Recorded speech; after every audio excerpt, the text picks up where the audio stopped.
자, 188페이지 9번 문제 보시겠습니다. 9번 문제는 좀 어려운 문제인데요. 이거를 제가 표를 좀 하나 만들어 드릴 건데 아무데나 여백에다가 이 제재를 어떻게 받을 건지 표를 하나 좀 만들어 놓고 문제를 좀 보도록 할게요. 칸은 4칸을 만드셔야 되고요. 일단 이제 행정 형벌을 한번 보고 행정 처분, 그리고 이제 행정 질서벌, 이렇게 이제 볼게요. 5사람을 볼 건데 일단 개공과 소공,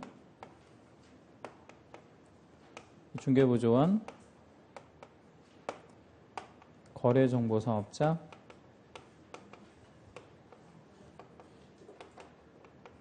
협회까지 이렇게 이제 5가지 경우를 좀 볼게요. 일단 형벌이 뭔가를 먼저 좀 볼까요? 형벌이 뭐죠? 형벌?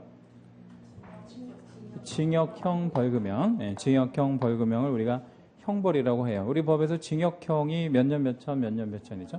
3년 3천, 1년 1천. 그 다음에 처분은 뭐냐면 취소하고 정지. 뭐 등록 취소, 뭐 자격 취소 이런 취소에다가 업무 정지, 자격 정지 이런 정지 이런 것들을 처분이라고 하고요. 질서벌은 뭐를 질서벌이라고 하냐면 과태료를 얘기하죠. 과태료는 얼마짜리랑 얼마짜리가 있죠? 500짜리, 100짜리 뭐 이런 것들이 있습니다. 자, 해당이 되면 O라고 좀 답변하시고 해당이 되지 않는다고 판단되면 X라고 한번 해볼게요. 개공이 형벌의 대상이 되나요? 네, O. 네. 행정처분 O. 네. 그 다음에 질서벌도 O. 모든 제재를 다 받게 됩니다. 그래서 이거를 어떻게 기억을 하실 거냐면 개공은 제재복 터졌다 이렇게 한번 생각해 보죠. 뭔 복 터졌다고? 제재복 터졌다. 모든 제재를 다 받는다.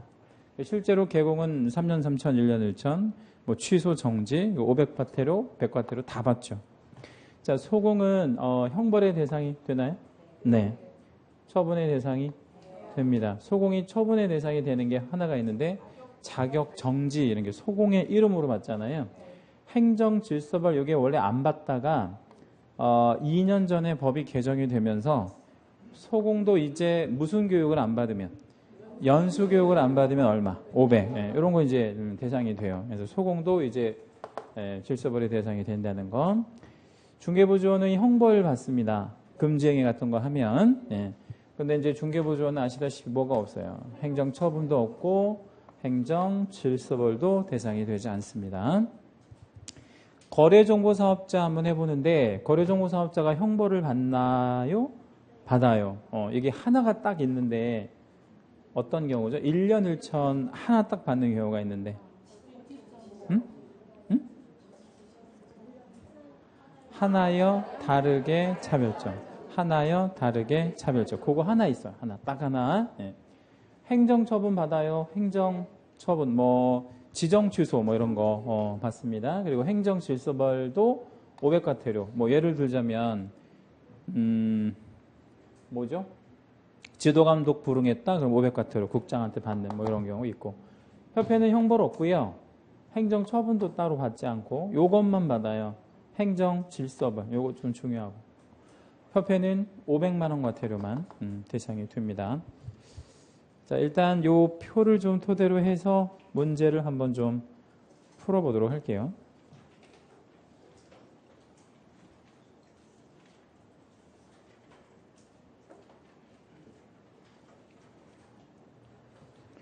자로 안 해도 되고 그냥 손으로 막 이렇게 하셔도 돼요. 내년에 또 보려고요? 막 하세요, 막. 자, 다 하셨으면 이제 문제 9번을 한번 볼게요. 옳은가 1번. 개공은 행정형벌과 행정처분의 대상은 되지만 질서벌의 대상이 되지는 않는다. 1번 틀렸죠? 네. 개공은 모든 제재를 다 받는다 그랬어요. 모든 제재. 2번. 소공의 경우에는 형벌과 질서벌의 대상이 되지만 처분의 대상이 되지 않는다 그랬는데 소공도 다 받죠. 3번 중개보존의 경우에 첩은 없고 행정실수별도 없으니까 3번이 정답이네요. 그렇죠? 예. 4. 거래정보사업자는 형벌의 대상이 되지 않는다. 형벌 대상 있어요. 하나여 다르게 차별적 이렇게 하면 1년 이내에 형벌이 되니까. 5. 협회는 아무런 제재를 받지 않는다. 500과태료 뭐 이런 거 봤죠. 500과태료 뭐 이런 거 있잖아요. 뭐 운영규정 공시 안에 하지 않았을 때, 시정명령, 개선명령 이런 거 불응했을 때, 지도강독 불응했을 때 이렇게 4가지 경우에 봤었죠. 10번 개공에 대한 제재가 아닌 건 쭉 보니까 개공에 대한 제재 아닌 거 하나가 있네. 뭐 있어요? 자격정지. 자격정지는 누구한테만? 소공한테만. 11번 문제 별표 한번 해주시고요. 11번 문제 같은 게 본 시험에서 참 잘 나오는 거고요. 사유보다는 관청이 사실은 더 중요하다고 아까 말씀드렸죠. 요거 11번 이왕 읽어보는 거 어느 관청이 얼마 이렇게 좀 답변 해 주실 겁니다. 어느 관청이 얼마까지 답변할 거예요. 기억번 감독상 명령 등에 위반한 거래정보사업자. 예, 국장 500. 예, 니은 자격 취소 먹고 7일 안에 자격증 반납을 안 했대. 누가? 시도지사가 100과태료. 예, 시도지사가 100과태료. 디귿 국장의 공제 사업과 관련한 시정명령 이행하지 않은 협회. 국장이 500. 예. 협회가 국장한테 500 하면 국장이 좀 황당하지 않을까요? 예. 국장이 협회에다가 500을 해야 되겠죠. 내일 부칙개공인데 사무소 명칭에 공인중개사 사무소 8자라는 문자를 썼대요. 등록관청이 100. 예, 그죠? 등록관청이 100. 미음번 등록 취소 먹고 7일 안에 등록증 반납을 안 했다네. 등록관청이 100. 비읍번 사무소 명칭에 공인중개사 사무소 8자, 부동산 중개 5자라는 문자를 사용하지 아니한 개공. 등록관청이 100. 12. 과태료에 관한 설명 중 틀린 거 1번. 개공이 폐업 신고를 하지 아니하고 폐업, 휴폐업 신고. 요거 얼마죠? 100만 원 이하 과태료. 2. 자격 취소 처분을 받은 자가 자격증을 반납하지 않았대요. 그러면 누가 얼마 해야 돼? 시도지사가 100. 2번 틀렸네, 그지? 국장이 할 일은 아닌 것 같죠? 국장은 누구랑 누구한테만? 협회랑 거래정보 사업자한테만 한다 그랬고요. 3. 과태료 부과관청으로는 국장이 있고요. 시도지사도 있고 등록관청도 있습니다. 근데 이제 국장은 얼마짜리는 못하고 100만 원짜리는 못하고 시도지사랑 등록관청은 다 하죠. 500짜리, 100짜리 다 하고. 4. 과태료 부과징수에 관한 절차. 질서위반행위 규제법에 의한다 이랬는데 거기 그 법 이름 있잖아요. 채색을 좀 한번 해주시고 우리가 배우는 여러 가지 과목 중에서 과태료가 있는 과목이 또 있죠. 우리 중개사법 말고 과태료가. 다른 과목에서 과태료 일체 안 배워요? 세법에서도 배우고 또 공법에서도 일부 나올 거예요. 그리고 이제 공시법에서도 나올 건데 그저 지적법 파트. 네? 없어져서 과태료? 네. 언제 없어졌어요? 없어졌어요? 네. 2년 전에? 네. 저는 그거 다 해왔었는데 200만 원, 500만, 200만 원, 50만 원 뭐 있었거든. 근데 그게 없어졌네. 예. 그게 10몇 년 전인데 그걸 아직도 기억하고 있네. 예, 그래요. 예. 근데 그거 없어졌어요? 그래요. 그런데 법마다 과태료를 다 규정하고 있잖아요. 그런데 절차는 없다고. 어떻게 부과할 건지 절차는 언급이 없거든요. 예. 근데 그런 것들을 전부 왜 규정하고 있지 않냐면 일반법을 하나 만드는 거예요. 그래서 그 일반법이 이름이 뭐야? 질서위반행위 규제법. 그러면 이렇게 생각하시면 돼. 우리나라에서 부과되는 모든 과태료에 대한 절차는 다 무슨 법? 질서위반행위 규제법에 의해서 부과한다. 이렇게 생각하시면 돼요. 아까 왜 이런 거 말씀드렸잖아요. 공인중개사법에 의한 포상금은 몇 달 안에? 한 달 안에. 부동산거래신고법의 포상금은 2달 안에. 이런 게 불편하잖아. 근데 법마다 포상금 이렇게 규정하고 있는 법들이 되게 많거든요. 이거를 통일시키기 위해서 뭐 하는 경우에는 포상금 준다라고만 딱 각 개별법에다가 정해놓고 언제까지 줄 거고 어떤 절차에 줄 건지는 다 이렇게 빼가지고 하나의 법을 만들면 그 법이 이제 이런 법이 만들어지는 거지. 포상금 지급에 관한 법률 이런 게 이제 만들어질 거란 말이에요. 조만간에. 그러면 그게 이제 일반법이 되는 거죠. 예. 그래서 모든 과태료 부과에 대해서는 이 법을 적용한다. 이렇게 생각하시면 돼요. 4번 맞고 5번. 과태료 처분 사유에 대하여 법률에 규정하고 있으나, 그러니까 법률에 규정하고 있으나 이 말은 가령 확인 설명 의무 위반하면 얼마 과태료? 500 과태료. 그게 법률에 정하고 있잖아요. 근데 그 세부 기준이 조금 달라. 그 세부 기준이라고 되어 있는 거 있잖아요. 거기다가 밑줄 하나만 좀 좀 해볼게요. 밑줄 해서 예를 좀 하나만 들어보면, 자, 확인 설명은 어떻게 하고 어떻게 하는 게 맞죠? 성실 정확하게 설명하고 그 다음에 근거 자료를 제시해야 되잖아. 근데 이걸 안 했대. 네. 그러면 확인 설명 의무 위반한 거야, 안 한 거야? 한 거지. 예. 그러면 이건 얼마를 해야 되냐면 얼마 이하? 500만 원 이하잖아. 근데 세부적인 기준이 정해져 있는데 이 경우는 400만 원을 해야 돼. 둘 중에 하나만 안 했을 때. 예. 그런데 어떤 개공은 뭣도 안 하고 뭣도 안 하고 할 수도 있어요. 설명도 안 하고 근거 자료도 제시도 안 하고 그럴 수도 있잖아. 그러면 이게 세부 기준이 얼마 갈 것 같아요? 일단 500이야. 왜? 이거랑 이거랑은 좀 경중이 다르니까. 이게 중요한 건 아닌데 이렇게 세부적인 기준이 정해져 있다는 거야. 그러니까 다시 말씀드리면 확인 설명을 하나 안 했대? 그러면 400. 2개 안 했대? 500. 이렇게 이제 생각하시면 되는 거예요. 그런데 법률에는 그거를 무조건 얼마 이하라고 정하고 있고 500만 원 이하라고 정하고 있는데 세부적인 기준이라는 건 다시 있어야 되겠죠. 가령 뭐 이따 또 문제에서 나오겠지만 이전 신고 안 하면 얼마 이하지? 100만 원 이하. 근데 사실 생각해봐요. 이전 신고 안 했다고 100만 원을 내라고 하는 거 너무 심하잖아. 세부 기준은 30만 원밖에 안 돼. 근데 그건 시행령으로 정해놓고 있다고. 네, 그렇게 이해하시면 돼요. 간단하게 생각하면 13번. 과태료 처분에 관한 설명으로 틀린 거 이랬는데 1. 과태료 부과관청은 위반행위 동기 결과 횟수 등을 고려하여 과태료 금액의 2분의 1 범위 안에서 늘리거나 줄일 수 있다. 늘리는 걸 우리가 이제 가중한다 그러고 줄이는 거는 감경한다 그러는데 2분의 1 범위 안에서 이거 늘려주거나 줄일 수 있어요. 이거는 업무정지나 자격정지도 똑같이 적용되잖아요. 그런데 아무리 많이 늘린다 하더라도 총액적으로 봤을 때 법으로 정한 금액의 상한을 뭐 하면 안 돼? 초과해서는 안 돼. 500 뭐 이렇게 넘어가면 안 된다는 거죠. 2번 모든 과태료 부과관청. 모든 과태료 부과관청이라고 해봐야 3개밖에 더 있어요. 국장, 시도지사, 등록관청. 그런데 법령상 규정된 모든 과태료라고 해봐야 2개밖에 더 있어요. 얼마? 500배. 근데 모두를 다 부과징수할 수 있다? 그건 아닌 거죠. 왜냐면 가령 국장은 얼마짜리는 못해. 100만 원짜리 못하고 뭐 그러니까 모든 과태료를 모든 관청이 다 이렇게 자유롭게 부과할 수 있는 건 아니에요.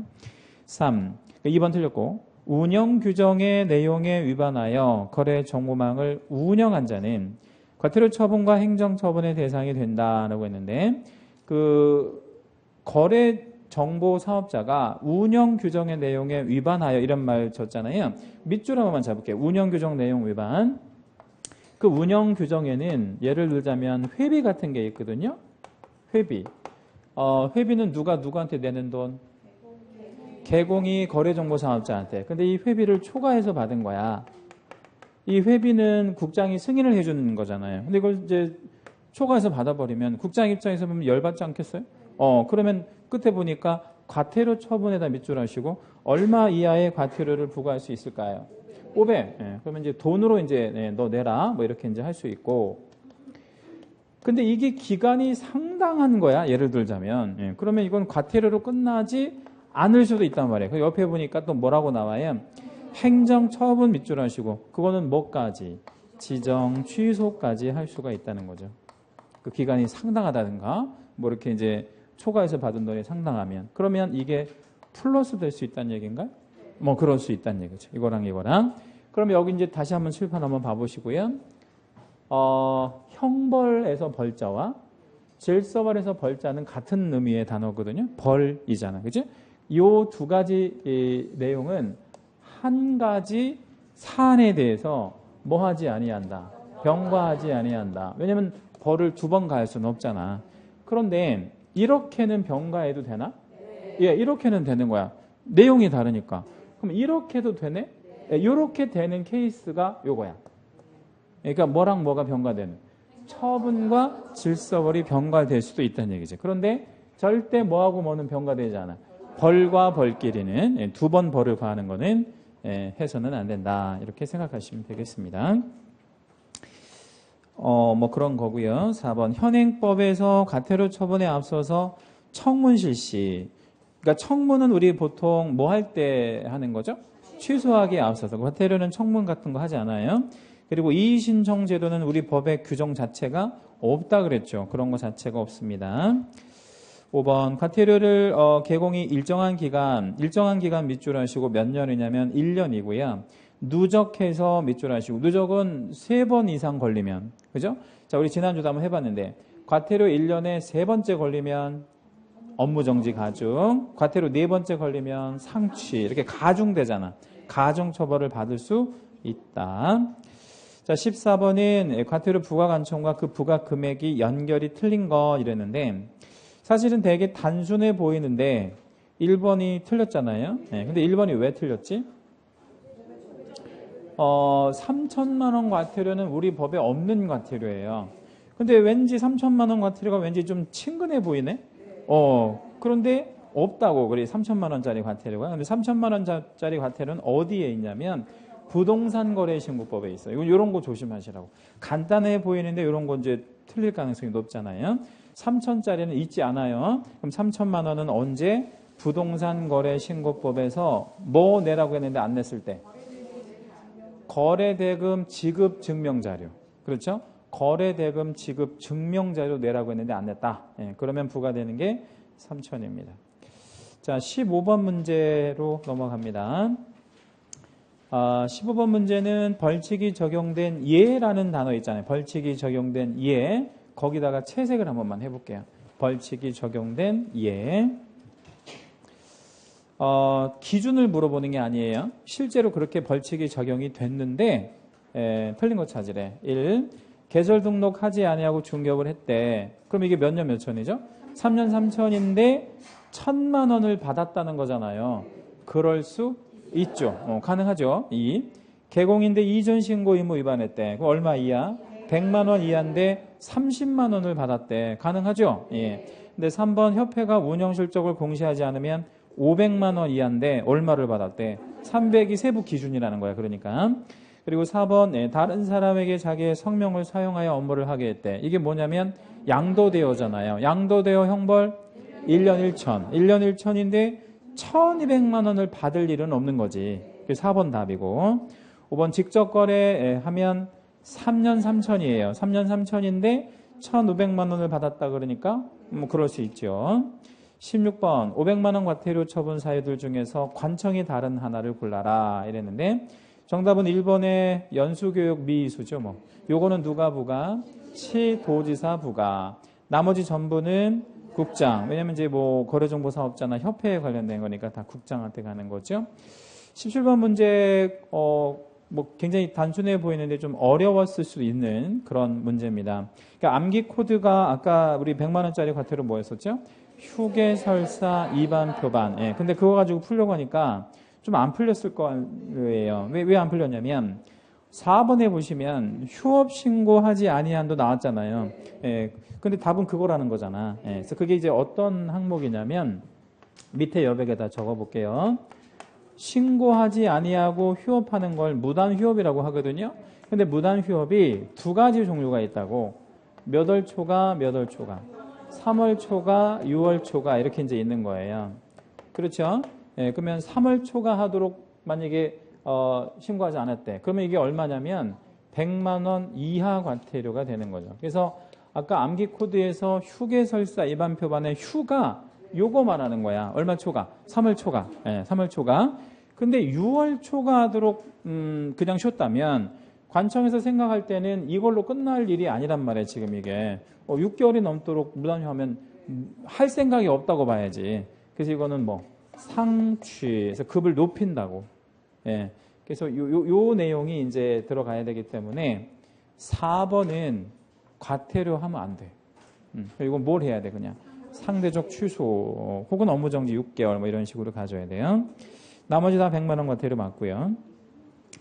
18번 벌칙 적용된 설명인데 옳은 거 1. 개공이 중개될 상물에 매매업을 했다네. 그럼 몇 년 몇 천? 1년 1천. 근데 임의적 취소예요? 아니면 기속적 취소예요? 임의적. 그러니까 상취니까 임의적 취소 뭐 같은 말이고. 1번이 정답이네요. 2번 사무소를 2개 이상 둔 개공이 있대. 임시 중개 시설물을 설치한 개공도 있고. 그럼 둘 다 우리가 같이 취급하잖아요. 이걸 뭐라고 취급해? 이중사무소. 이중사무소. 똑같이 뭐 벌칙 내용. 3. 부정한 방법으로 자격을 취득했다. 뭐를 취득했다고요? 자격을. 그러면 그것도 밑에 여백에도 한번 적어볼까요?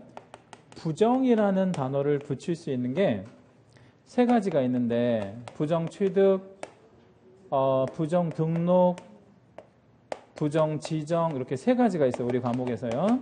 근데 부정하게 취득을 했다. 뭘? 자격을. 그럼 뭘 취소? 당연히 자격을 취소할 거예요. 등록을 했다. 그러면 등록을 취소할 거고. 둘 다 이제 절대적이죠. 그런데 위에 거는 관에서 봤을 때 단순히 뭐만 취득한 거예요? 자격만. 근데 밑에 거는 좀 다른 차원의 문제잖아. 일도 했겠죠. 그러니까 이거는 형벌이 있어. 몇 년 몇 천? 3년 3천의 형벌이 들어간다고 여기는. 그런데 이제 부정하게 지정을 받았다. 누가? 거래정보 사업자가. 그럼 뭘 해야 돼? 지정 취소. 그래서 뭐든지 부정자 들어가면 다 취소는 되는데 형벌은 의외로 여기밖에 없다고. 부정 등록만 형벌이 있어요. 그러니까 정리하면 부정한 방법으로 자격만 취득했대요. 그러면 이건 형벌은 없고 그냥 자격만 취소 이렇게 되는 겁니다. 4번 개공이 폐업한 후에 업무상 알게 된 비밀을 누설을 했대.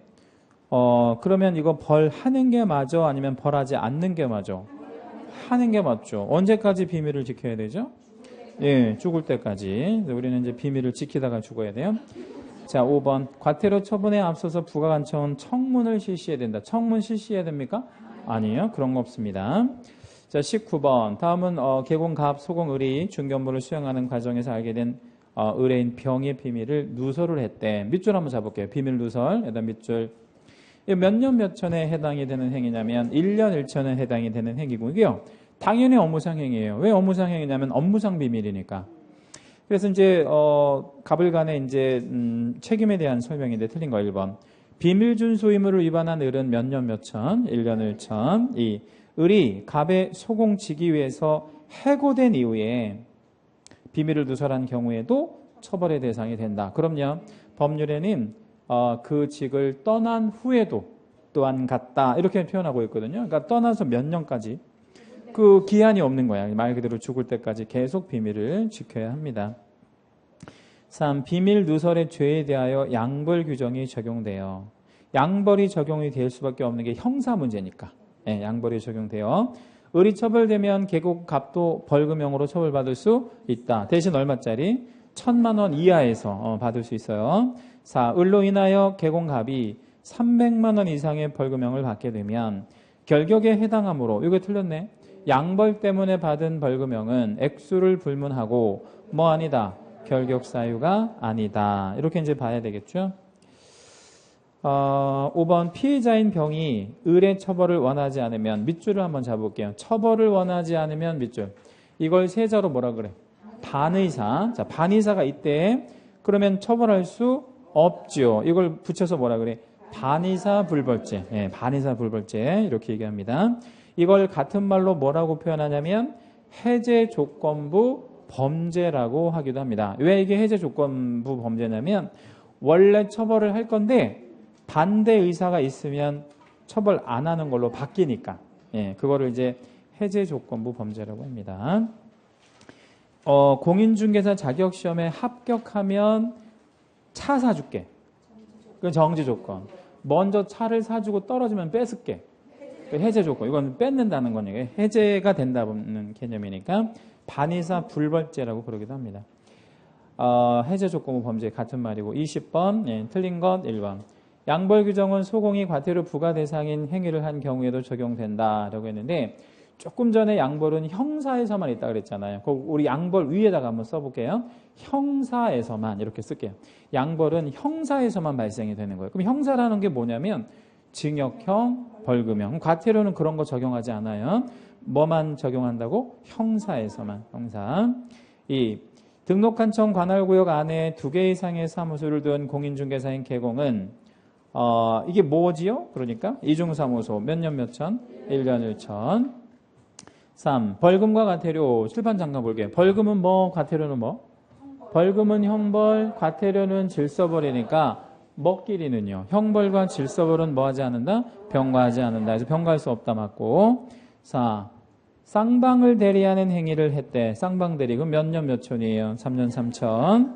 5. 개공이 중개보조원의 위반 행위로 양벌 규정에 의한 벌금형을 선고받으면 액수 불문하고 이 법상에 300만 원 이상 벌금 선고받고 3년이 경과되지 아니한 자, 즉 결격 사유에 해당하지 않는다. 해당하지 않죠. 예. 자, 이제 공인중개사법은 끝났습니다.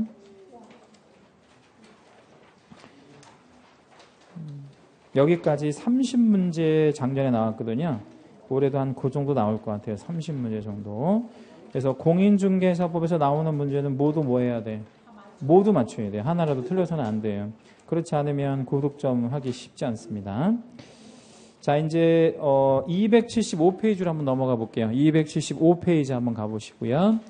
파트 2라고 되어 있는 데다 한번 놔보시고 작년 기준으로 4문제 나왔거든요. 여기 2편에서. 네, 올해도 한 4개 내지 5개 정도 나올 것으로 보이고 1장의 부동산 거래 신고제도 2문제 매년 나옵니다.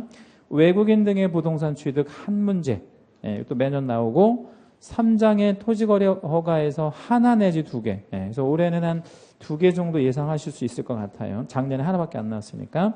4장은 뭐 특별히 나올 거 없고요. 자, 276페이지 가시면 부동산 거래 신고제도 있는데 개관을 일단 좀 다 알아야 돼. 개관은 기본적인 거니까. 그리고 이쪽에서 좀 특히 중요한 것은 뒷장에 잠깐 넘겨보면 278페이지에 신고서 작성 방법 있죠. 이게 아주 중요해. 신고서 작성 방법이. 뭐 출제확률은 100%입니다. 그러니까 신고 제도 개관도 물론 중요하지만 더 중요한 건 신고서 작성 방법이에요. 그래서 그거는 안 낼 수가 없는 그런 항목입니다. 부동산 거래 신고를 어떻게 하느냐, 어떻게 신고서를 작성하느냐, 그게 아주 좋은 형태의 주제가 되죠. 난이도도 제법 있게 나오고요. 이쪽에서는. 자, 앞장 다시 넘겨주시고 276. 자, 신고는 전국에서 합니다. 신고 의무자는 원칙 누구, 예외 누구? 원칙 거래 당사자, 예외 개공. 근데 누가 우선순위가 더 빨라? 개공에서. 개공이 있으면 언제나 개공이 신고를 해야 됩니다. 신고는 물건 소재지 시군구에 가서 할 건데 물건 소재지 시군구를 내자로 뭐라고 줄이냐면 신고관청이라고 불러요. 조심하실 표현은 사무소 소재지 시군구에다가 신고하지 않는다는 거예요. 그렇죠? 예. 자, 신고 대상 물건 3가지를 한번 찾아볼 건데 신고 대상 물건 3가지. 뭐 3개? 토지, 건축물, 지위. 예, 그렇게 3개. 계약 2개 한번 찾아볼게요. 계약 2개. 뭔 계약? 뭔 계약? 매매랑 공급 계약. 자, 그러면 합쳐서 한번 연결해 볼까요? 물건 3개가 뭐라고? 토지, 건축물, 지위에 대한 무슨 계약과 무슨 계약? 매매랑 공급 계약. 요거를 신고해야 됩니다. 며칠까지 신고해야 되냐면 60일 안에 신고해 줘야 되고요. 신고사항을 이따 이제 다시 말씀드릴 거고 신고 방법은 2가지 방법이 있는데 가서 하는 방법, 방문신고, 그 다음에 전자적인 방식에 의한 방법도 있습니다. 그 다음에 이제 타법령 제도에 관계해서 1번이 좀 중요한데, 우리 신고하면 무엇 받은 것으로 본다? 거민. 거기다 채색하시고 별표도 한번 따로 하겠습니다. 거민 받은 것으로 본다. 거민 받은 것으로 본다. 이쪽 부동산거래신고법은 공인중개사법이 아니잖아요. 그래서 과태료가 조금 달라. 여기는 얼마짜리? 3,500, 그 다음에 취득가액의 100분의 5, 뭐 이런 게 있는데, 취득가액의 100분의 5짜리가 중요하죠. 땡땡 한번 해주시고, 이거 언제? 거짓신고 한번 적어볼게요. 그거 하나밖에 없어, 거짓신고. 거짓신고. 자, 어떤 개공이 60일 넘도록 신고를 안 했대. 그럼 제재는? 60일 넘도록 신고를 안 했대. 500. 확인했는데 늦게 했대. 300 아니고 500. 500이라고 해야 돼. 무조건. 확인했는데 거짓으로 했대. 취득가액의 100분의 5. 그래서 거짓 신고만 100분의 5야. 나머지는 다 500이고요. 3천은 언제 한다고 그랬지? 딱 하나? 응? 거래대금 지급 증명자료 내라고 했는데 안 냈을 때. 뭐 예컨대 관청에서 통장사본 같은 거 내봐라 이럴 수 있잖아. 예, 근데 안 냈다 이러면 3천 과태료. 예.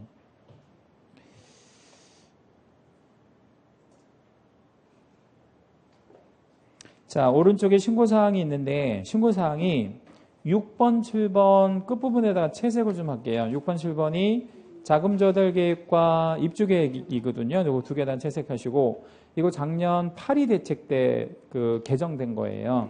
근데 작년에 안 나왔단 말이에요. 이게 나와야 되는 문제임에도 불구하고 올해가 아마 좀 첫 번째 보는 시험이라고 생각하시면 맞아요. 왜냐면 작년이 조금 너무 그 개정 8월 2일 날 만들어지고 나서 10월 달에 보는 시험에 내기는 조금 부담스러울 수도 있잖아요. 그래서 그렇게 해서 안 나온 거라고 생각하시고 뭐가 중요하냐면 이 자금 조달 계획과 입주 계획은 조건이 있어요. 언제 신고하는 무조건 하는 게 아니야. 거기 밑에 이제 색깔 반전된 데 좀 보면 6번하고 7번은 일단 첫 번째 어느 구역 안에서 투기가열지구 밑줄 동그라미 1번. 두 번째 조건은 주택거래. 주택거래 밑줄 2번. 다른 건 안 한다는 얘기야. 뭐 토지, 상가, 공장 이런 건 안 해요. 그냥 무조건 뭐만? 주택만. 그리고 실거래가 얼마? 3억 원. 거기다 밑줄 3번. 지금 뭐 이런 거 다 하고 있는데도 불구하고 서울 집값은 계속 올라가고 있죠. 그래서 이제 뭐 다음 카드가 뭔 카드가 있을지 모르겠는데 아무튼 뭐 할 수 있는 건 다 했죠. 그리고 요 그 자금 조달 계획과 입주 계획은요. 개공이 알 수 없잖아. 그럼 만약에 개공이 중개하면 누가 개공한테 그걸 줘야 되겠어? 매도가 매수가 며칠까지? 50일 안에 거기 세 번째 줄에 보면 50일 안에 제공해 줘야 돼. 그래야 개공이 10일 정도의 여유를 갖고 이제 신고를 하지. 그죠? 그런 개념. 근데 질문 어렵게 나오면 이런 거 나올 수 있을 것 같아. 매수인이 자금 조달 계획과 입주 계획을 제공해야 함에도 불구하고 안 주는 거야. 그럼 개공은 어떻게 해? 그냥 신고한다. 정답이야. 그냥 신고해. 어쩔 수 없잖아. 안 주면. 그래서 그거는 그냥 할 수밖에 없다. 그 다음에 이제 신고사항에 해제 정정 변경이 있는데요. 자, 예를 하나만 들어볼게요. 바꿀 게 있어. 그러니까 뭐 정정하거나 변경하거나 뭐 할 게 있단 말이야. 꼭 바꿔야 돼? 아니면 안 바꾸면 안 돼? 한번 생각해 볼게요. 뭐를 한번 해볼까? 거래대금 같은 거가 있는데 6억이라고 신고를 했는데 5억 8천으로 줄은 거야. 2천만 원이. 그냥 해도 돼? 그냥 등기해도 돼? 아니면 꼭 바꿔서 등기해야 돼? 아니 잘 한번 생각해 봐요. 자, 6억인데 5억 8천으로 바뀌었어. 그럼 그냥 6억으로 하면 어때? 아니 왜 안 되냐고. 그러니까 올라가면 어때? 올라가면 어떠냐고. 나중에 세금 더 낸다고 생각하면 되고 그럼 나중에 6억이라고 하는 거를 바꾸면 안 돼? 등기부로. 그러니까 등기를 바꿀 수 있잖아. 그런 개념이지. 그래서 거기다 쓸게요. 해제 정정 변경은 하여야 하는 게 아니고 할 수 있는 거야. 그러니까 안 해도 된다고. 그럼 안 하면 결국에는 불편한 문제가 생겨. 나중에 등기부로 바꿔야 되니까. 근데 등기부로 바꾸게 되면 돈 들어가잖아요. 또 돈도 돈이지만 더 큰 문제는 합의하에 등기를 해야 되잖아. 등기는 공동 신청해야 되니까 번거로운 문제가 생긴다고. 근데 그런 거 생기는 거 복잡하면 뭐 하면 괜찮아? 해제, 정정, 변경 해라 이거야. 주의하실 거는 해제, 정정, 변경 다음에는 하여야 한다라는 말 붙이면 안 돼. 안 해도 되니까. 그렇게 생각하지. 이건 안 해도 되는 거야. 이거 안 한다고 막 처벌하거나 그런 건 아니란 말이야. 저 같으면 6억 거래해놓고 5억 8천으로 조정됐으면 그냥 등기할 것 같아. 2천만 원 나중에 양도 차익 덜 발생하잖아. 그게 문제될 건 아니잖아요. 관청에서도 뭐 진정하게 거래를 했는데 2천만 원 변경됐다고 했을 때 그게 업계약서를 한 건 아니잖아. 내용이 바뀐 거지. 그렇지 않나요? 이제 그냥 그렇게 이해하시라고. 예, 그렇게. 예, 그래서 해제, 정정, 변경은 뭐라고? 그냥 할 수 있다야. 해야 한다 아니라고. 예, 그렇게 이해하시라고. 그 다음에 이제 정정, 변경 박스가 나와 있는데 여기서 문제가 잘 나오지는 않는데 나오면 어려워. 그래서 여기서 문제 어떻게 풀어내는지 이제 제가 이제 팁을 좀 말씀드리면 일단 정정하고 변경 둘 다 되는 게 3개가 있어요. 그걸 알면 문제 풀 때 좀 도움이 돼. 자, 어떤 게 이제 둘 다 되냐면 거래 지분. 그 다음에 거래 지분 비율. 좀 다른 얘기지. 자, 뭐라고요? 거래 지분하고 거래 지분 비율. 그 다음에 하나 더 정리하면 면적. 그렇게 3개. 자, 뭐뭐뭐 3개라고? 거래 지분 비율, 그리고 면적. 예, 그렇게 3개는 둘 다 돼. 뭐도 되고 뭐도 돼. 정정도 되고 변경도 돼요. 그럼 그거 알고 계시면 문제 푸는데 좀 도움이 되실 수 있고요. 뒷장 넘기시면 변경만 되는 거 되게 중요해요. 변경만 되는 게 뭐가 있냐면 5번과 6번. 돈과 관련된 거. 뭐하고? 거래가, 중도금, 잔금 지급. 이거 다 돈과 관련된 거잖아요. 이건 정정할 수 없어. 그럼 뭐만 된다고? 변경만 할 수 있어요. 그리고 변경은 등기하기 전에 해야 되는 거야. 등기한 이후에는 의미가 없잖아. 그건 등기부로 바꿔야 되는 문제가 생기니까. 예, 정도 아시면 문제 푸는데 못 풀 문제는 없을 거예요. 굳이 암기할 필요는 없고요. 제가 한 4년 전, 5년 전만 해도 이거 다 외우라고 했거든요. 이거 다. 그래가지고 이거 다 외웠었어, 사실은. 예, 근데 이게 시험에 그렇게 생각보다 잘 안 나오더라고. 그래가지고 그냥 그렇게 생각해낸 게 그 정도만 아셔도 문제는 풀 수 있습니다.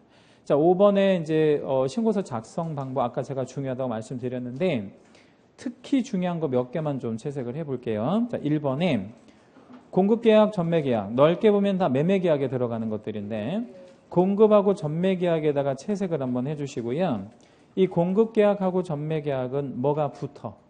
부가세가 붙어. 포함돼야 돼. 그럼 그거 빼고 매매계약이 남잖아요. 응? 그러니까 순수한 매매계약.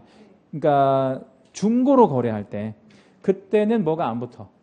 부가세가 없어. 그러니까 두 가지 계약을 기억할 거예요. 무슨 계약?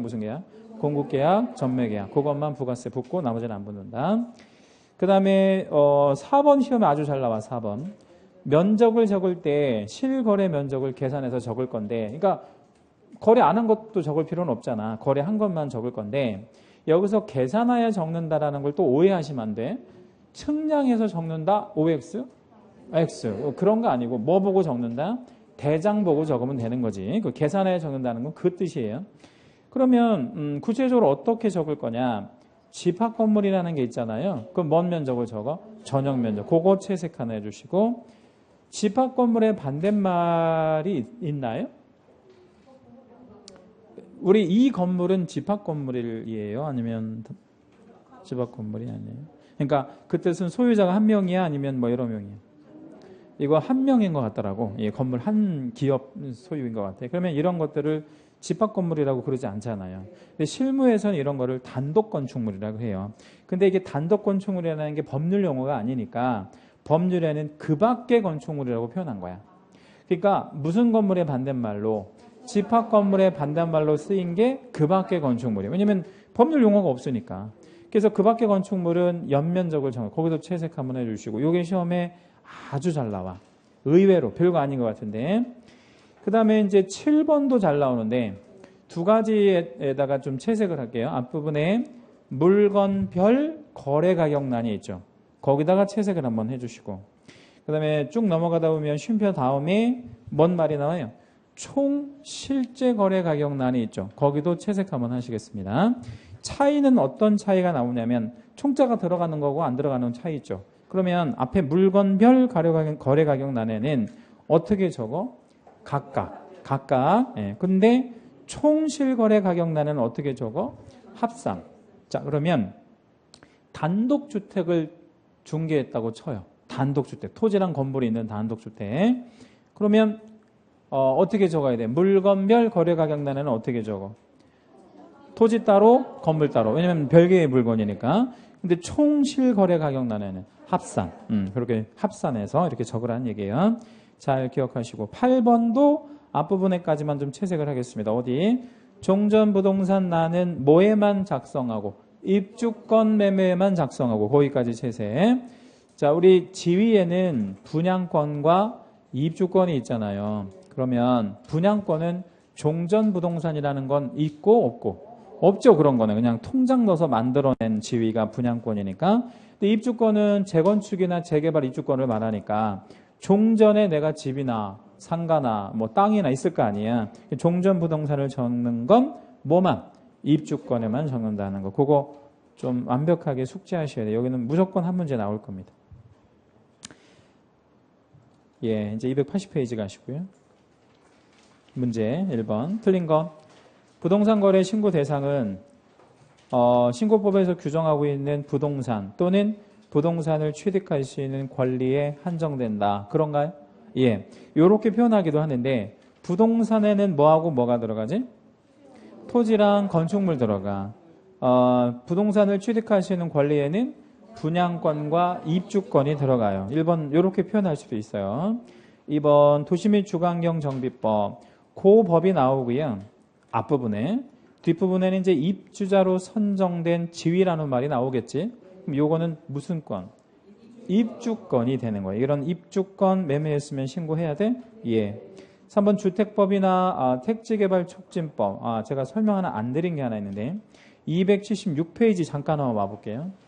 276페이지에 거기 개관의 그 신고대상 물건과 대상계약 쪽에 보면 동그라미 2번에 그 법들이 많이 나와 있잖아요. 그 법을 우리가 외울 수 없잖아. 네, 그래서 거기 여백에다가 무슨 법을 하나 적어주시냐면 건축법을 하나만 적으세요. 무슨 법? 건축법. 그래서 건축법에 의해서 공급받은 공급계약 뭐 이런 거 나오면 그건 신고하지 않는다는 거죠. 근데 반면에 무슨 법에 의한 공급계약은 또 신고한다네? 주택법. 그러면 건축법과 주택법의 차이점은 물량 차이가 있단 말이야. 예, 그래서 몇 세대 몇 호 이상일 때 30세대 30호 이상이면 주택법 적용, 미만이면 건축법 적용이 되니까 그런 물량의 차이가 있구나. 그래서 우리 몇 세대 몇 호 이상만 신고하래. 30세대 30호 이상만 신고하고 나머지 신고하지 않는다. 이렇게 이해하실 거예요. 다시 문제로 오셔가지고요. 280페이지. 그럼 3번은 주택법하고 택지개발촉진법이니까 이걸로 인한 공급계약은 신고하는 게 맞아? 예. 건축법만 조심하시면 된다요. 건축법 나올 때. 4번 부동산 거래 신고 대상인 거래계약의 경우 외국인 등의 취득 신고 대상이 아니다라고 했는데 그 문제 여백에다가 요 말을 좀 하나만 적어 놓을게요. 외국인이 있단 말이에요. 외국인. 그럼 외국인도 부동산 거래 해야 돼요. 거래 신고 해야지. 이 신고 해야 돼. 이 신고를 하면 면제를 시켜줘요. 뭘 면제해 주냐면 외국인만 하는 신고 있잖아. 뭔 신고? 외국인 취득신고. 요거를 면제해 준다고. 그러니까 외국인 입장에서는 요거 해야 돼. 무조건. 요거 하면 이 신고는 안 해도 된다. 이렇게 생각하실 거예요. 방향 조심하셔야 돼. 외국인이 무슨 신고를 하면 이거 외국인 신고를 하면 이렇게 면제한다 그러면 틀려. 그러니까 무슨 신고 해야 돼? 당연히 부동산 거래 신고를 해야 외국인 취득 신고를 면제해 준단 말이야. 그 지금 4번은 그걸 물어보는 거야. 외국인도 부동산 거래 신고 해야 돼? 말아야 돼? 해야 돼요. 5번 토지거래 허가구역 안에서 허가를 받더라도 밑줄 한번 잡을게요. 허가 받더라도 밑줄 사전에 아니면 사후에? 사전에. 그 다음에 이제 옆에 쭉 넘어가다 보면 무슨 말 나오냐면 부동산 거래 신고라는 말이 나올 거예요. 있죠? 거기다 밑줄 하시고 사전에 사후에? 사후 60일안에 하잖아. 그러면 사전이라는 건 어떤 일이 있기 전, 사후라는 건 어떤 일이 있기 난 이후. 그 중간에 어떤 일이 있을까요? 그러면 거래가 있겠지. 거래가. 거래가 있고 나서 사후 신고하고 있기 전에 사전에 허가를 받잖아. 그러면 생각을 해봐요. 사전에 허가를 받았어. 그럼 거래했는지 알아? 관청에서? 모르잖아. 그러니까 거래했어. 그럼 신고해야지. 중요해. 사전 허가하고 사후 신고는 별개란 말이야. 그래서 무조건 해야 돼. 뭐 받아도 허가 받아도 뭐는 해야 된다? 신고는 해야 된다. 관청에서 모르잖아요. 계약을 했는지 안 했는지 알 수 없으니까. 자, 2번 문항은 신고 대상 계약을 모두 찾아야 되는 거예요. 근데 조금 어려운 유형의 문제가 될 수 있을 것 같은데, 기억번에 허가받은 임야의 매매 계약 신고해야 돼? 예, 해야 되고. 니은번에 저당권 설정 계약 신고 안 해요. 매매랑 공급 계약만 하잖아요. 근데 거기서 한 가지 좀 우리가 알고 계셔야 될 것은, 하천에다가 저당권 잡을 수 있어? 예, 가능할 수 있어요. 하천에다가 가능한 건 뭐 가능하지? 매매, 교환, 저당권 설정 계약만 가능해. 뭐 용익물권 설정 이런 건 안 됩니다. 디귿, 사무실 용도인 건물의 매매 계약 가능한 게 아니고 신고해야 되지요? 예. 그 다음에 도시 및 주거환경 정비법에 따른 입주권 매매 계약 신고해야 되고, 미음번 교환 계약 나왔잖아요. 그거 채색 하나만 할게요. 교환 계약 채색하시고, 신고해 안 해? 왜? 매매하고 공급 계약이 아니니까. 그런데 관청에서 알고는 있어야 돼. 이거 알아야지. 그래야 과세하지. 그래서 이거는 거민을 받아야 돼. 옆에다 화살표 하시고요. 거민 의무 이렇게 쓰세요. 교환 계약은 뭘 받으라고? 거민 받아. 신고하지 않는 대신 거민 받습니다. 비읍, 농취증을 발급받은 과수원 매매 계약 요거 신고해야 돼. 농취증과 부동산 거래 신고는 별개입니다. 예, 그래서 무조건 신고 들어가는 게 맞아요. 15번에 건축법에 의하여 공급되는 건축법 나왔잖아요. 이거 신고 안 하는데 맨 마지막에다가 화살표 하나 해주시고, 대신 이거 매매가 이루어졌으니까 관청에서 알고는 있어야 돼? 예, 거민 받아야 돼. 예, 뭐 하지 않으니까.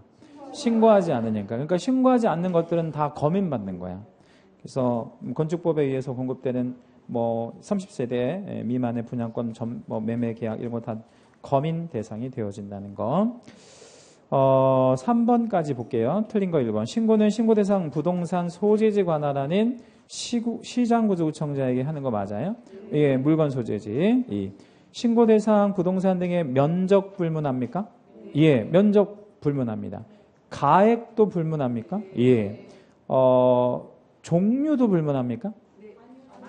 종류는 불문하지 않아. 그래서 그 여백에다 하나 좀 적어볼게요. 종류는 우리 신고해야 되는 물건이 있고 신고하지 않아도 되는 물건이 있어요. 그래서 종류는 따진다는 거. 그럼 뭐하고 뭐만 따지지 않아? 면적과 가액 이런 것만 불문해요. 3. 외국인 등이 부동산 거래 계약 신고 대상 계약 체결을 하는 경우에 신고 의무가 면제된대. OX. X. 외국인도 당연히 해야 되죠. 면제되기는 뭐가 면제돼? 외국인 등의 취득 신고를 면제하는 거죠. 부동산 거래 신고하면. 4번. 부동산 거래 신고는 거래 당사자가 원칙적인 신고 의무자이고 개공이 중개한 경우에는 개공이 예외적 신고 의무자이다. 맞아요? 예. 거기다 밑에 여백에다가 이거 하나만 적어 놓으세요. 신고 의무의 우선순위 이렇게 한번 적어 놓고요. 원칙은 누가 하는 게 원칙이지? 거래 당사자. 그리고 이제 개정된 표현에 의하면 국가 등도 이제 앞으로 신고하겠다는 얘기고, 이제 개공까지 이렇게 있어요. 자, 그러면 우선순위는 누가 제일 빨라? 개공. 그 다음에가 국가 등. 그리고 가장 마지막에 하는 애가 거래 당사자. 이런 식으로 우선순위가 정해집니다. 그러면 개공 없이 지자체하고 당사자가 매매했대. 그럴 수 있죠. 그럼 신고 누가 해?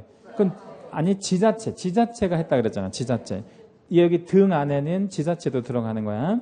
그러니까 지자체하고 당사자가 거래했다 그러면 지자체가 신고하는 거야. 개공 없이 4인 간 거래가 했대. 개공 없이 4인 간 거래. 그럼 누가 해야 돼? 그럼 당사자가 해야 돼. 네, 무조건. 그리고 개공이 있으면 무조건 누가? 개공이. 그러면 얘가 있을 때는 얘네들은 신고를 해, 안 해? 안 해. 얘만 하는 거야. 개공만. 예. 얘네랑 같이 해. 개공 혼자 해. 개공 혼자 하는 거야. 같이 하는 것도 절대 아니에요. 자, 그 다음에 이제 5번은 신고를 하게 되면 매수인은 무엇 받은 것으로 본다고요? 거민. 예, 잠시 쉬었다 할게요.